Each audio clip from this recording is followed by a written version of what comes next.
Errores de redacción. Estos errores los encontramos en diferentes hábitos de la gramática. Como subtema tenemos otros errores frecuentes. Estos los encontramos en una serie de frases o giros viciosos que proliferan cada día más en lo que leemos o escuchamos. Existen otros casos en que se utilizan perífrasis innecesarias, como por ejemplo, en horas de la noche de ayer, para decir simplemente anoche. Lo mismo ocurre en otras en lo que lo correcto es decir ayer, mañana, hoy, esta noche, esta mañana, etc. Otra expresión incorrecta sería: los artistas fueron fuertemente aplaudidos por parte del público. Entonces, en esta ocasión habría que preguntarse ¿qué hizo la otra parte del público? Lo correcto sería decir: los artistas fueron fuertemente aplaudidos por el público. El apócope. Apocopar es suprimir alguna letra o sílaba al final de la palabra. Como por ejemplo, tenemos la palabra tanto. Esta se puede suprimir a tan. También la palabra recientemente, la cual podemos suprimir a recién. Los adverbios tanto y recientemente se pueden apocopar delante del adjetivo, del adverbio y del participio, pero nunca delante ni detrás de un verbo en forma personal, como por ejemplo, la caña estaba tan mala y los macheteros tan cansados que no fue posible empezar. En este caso tenemos el adverbio tan, lo tenemos detrás del verbo en forma personal, el cual sería empezar. Estilo directo y estilo indirecto de redacción. El estilo directo es cuando una oración depende de un verbo de decir o de pensar y reproduce las palabras textuales de alguien. Se encuentra en estilo directo, como por ejemplo, el presidente dijo: hoy hemos tenido algunos problemas. En la escritura, las oraciones en estilo directo van enmarcadas con comillas y detrás de 2 puntos. Estilo indirecto: si la oración que sigue el verbo de decir o de pensar reproduce la idea de alguien, pero no sus palabras textuales, se encuentra en estilo indirecto. El presidente dijo: hoy que han tenido muchos problemas. El uso de las comillas suele ser de mucha utilidad en la redacción, pero hay que tener cuidado, pues si son mal utilizadas pueden alterar el sentido de lo que se expresa. Las disculpas se ofrecen o se piden. Frecuentemente escuchamos por la televisión o por otros medios la siguiente frase: les ofrecemos disculpas por las deficiencias en el audio. Les pedimos disculpas por la interrupción de las transmisiones. Y muchos telespectadores o radio oyentes comentan sus dudas sobre cuál es la forma correcta y se preguntan: ¿las disculpas se ofrecen o se piden? Cuando acudimos a ese amigo inseparable que es el diccionario, encontramos lo siguiente. ¿Qué es disculpa?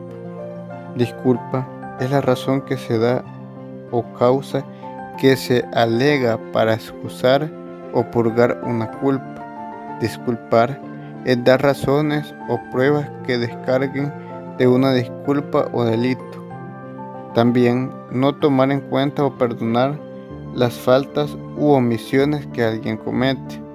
Si tenemos en cuenta lo explicado hasta aquí, llegamos a la conclusión que decir simplemente les ofrecemos o les pedimos disculpas carece de sentido. La forma correcta podría ser, por ejemplo, lo siguiente: un desperfecto técnico en el equipo de video ha ocasionado esta breve interrupción, por lo que les pedimos nos disculpen. Es decir, no se trata de pedir ni ofrecer el sustantivo disculpa. Lo que tenemos que pedir es que se realice la acción del verbo disculpar. La expresión de las fechas a partir del año 2000. Cuando nos referimos en el español moderno a una fecha anterior al año 1100, solemos utilizar el artículo delante del año, al menos en la lengua hablada, como por ejemplo, los árabes invadieron la península en el 711. En este caso, el artículo sería los árabes invadieron la península y el año sería el 711. Como podemos ver, el artículo siempre va antes que el año. Otro ejemplo tenemos en la España del Cid de Ramón Méndez Pidal, la cual leemos el siguiente texto: los 2 reyes ordenaron sus haces y le acometieron, o el 14 de agosto de 1084.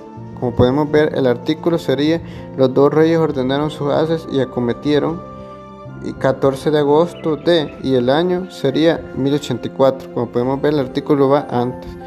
Una fluctuación similar se registra en la referencia a fechas posteriores al 1100, aunque en este caso es más frecuente la ausencia del artículo. En algunos casos, a fechas posteriores o después de 1100 no se encontrará el artículo, pero vamos a leer un ejemplo. Los reyes católicos conquistaron Granada en el 1492. En este caso, el artículo va antes y el año después, como los ejemplos anteriores. A diferencia de las fechas que incluyen una centena, la escueta referencia a 2000 puede resultar imprecisa en la mente de los hablantes para designar inequívocamente el año. Por eso el español refiere mayoritariamente al uso de artículos o expresiones como: iré al Caribe en verano del 2000. Como podemos ver, iré al Caribe en verano del 2000 es el artículo y el año sería 2000, que es posterior al artículo, al igual que el siguiente ejemplo: la autovía estará terminada en el año 2004. Cuestiones diversas es la datación de cartas y documentos, en la que desde la Edad Media se prefiere la variante sin artículo delante del año, consolidando en la práctica una fórmula establecida, es decir, se establece una variante del artículo, el cual sería en este caso 4 de marzo de, y posteriormente el año, que sería 1420. También en el siguiente ejemplo, 19 de diciembre de, y posteriormente el año, que sería 1999. Como podemos ver, hay una variante del artículo, en este caso la fecha del día que ocurrieron los hechos. La Real Academia Española entiende que este uso se ha de mantener en la datación de cartas o documentos del año 2000 y sucesivos. Ejemplo: 4 de marzo del 2000. Una variante del artículo sería 4 de marzo y el año sería 2000. Si se menciona expresamente la palabra año, es necesario anteponer el artículo. En el siguiente ejemplo, el artículo sería 5 de mayo del, y posteriormente la fecha, que sería año 2000. El verbo haber impersonal. Lamentablemente, y aunque se ha dicho y escrito muchas veces que el verbo haber es impersonal y por lo tanto carece de accidentes gramaticales de número y persona, todavía se cometen innumerables errores.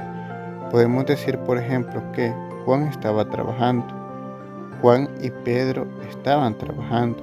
Nótese la variación del verbo. En este caso, la variación del verbo estaba y estaban. Sin embargo, cuando la misma idea la expresamos con el verbo haber y decimos: trabajando había solo un hombre, Juan; trabajando había dos hombres, Juan y Pedro. El verbo no varía en número y persona, porque se trata de un verbo impersonal. Puede variar en el tiempo, si se refiere al pasado, al presente o al futuro, y así diremos: hubo o había, hay o habrá, pero nunca hubieron, habían ni habrán. Tal vez el uso de haber como auxiliar confunda a algunas personas, pero hay que tener en cuenta la doble función de este verbo, como impersonal o como auxiliar. Como función, esta última en la que carece de significado verbal, pero expresa el tiempo, modo, número y persona que no puede expresar el participio al cual acompaña. Por tal motivo es correcto decir: habían llegado, habrá concluido, habrán regresado, pues el participio es el que expresa la acción o el que tiene el significado verbal. Veamos algunos ejemplos de utilización correcta del verbo haber. En mi casa hubo una fiesta. También se puede utilizar para decir: hubo muchas fiestas. En la biblioteca había un ejemplar. También se puede utilizar para decir: había varios ejemplares. Hay un programa. También se puede utilizar para decir: hay varios programas. Mañana habrá una conferencia. Se puede utilizar también como: habrá varias conferencias.